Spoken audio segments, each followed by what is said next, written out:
There's big problems right now over here in the United Kingdom for the British police, and as ever they've come under fire under their lack of, shall we say, direction in dealing with the endless protesters, not just here in London but across the United Kingdom, and seemingly many might say they could have possibly lost control.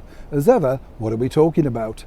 Hi, good morning, Neil Sean here in the very heart of London, and as ever, thank you so much for joining me. Welcome on and all brand new subscribers, nice to have your company as ever.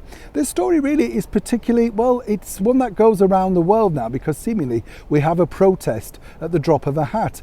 Of course, we brought you stories like this before about the animal activists, or whatever they're called, Animal Rebellion, pouring milk across the floors of major stores like Harrods, Fortnum & Mason's, Waitrose, all basically trying to highlight the world of plant food or plant-based food.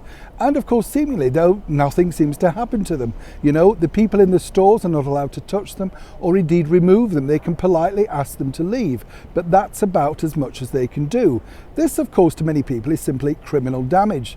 As we told you recently, over in Fortnum & Mason's, it looks like it could cost anywhere between £5,000 and £100,000 to replace the entire carpet on a floor.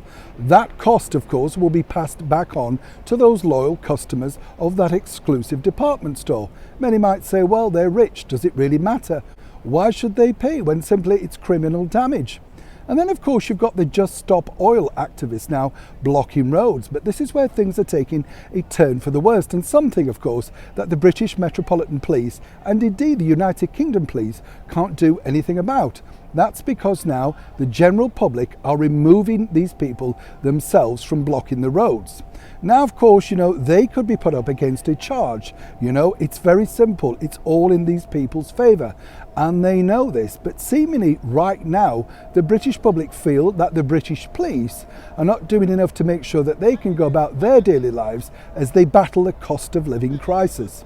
Now, it's interesting to note, as we've told you many times here on the show, both these activism groups are heavily subsidised by lots of money. There's lots of cash floating around for posters, t-shirts and merchandise. A lot of these people are very much enamoured at joining such a movement, not realising, of course, they're damaging their further lives by getting criminal records, but more importantly, now their own personal lives, should they get removed, thrown into the side of the road, or indeed something far worse.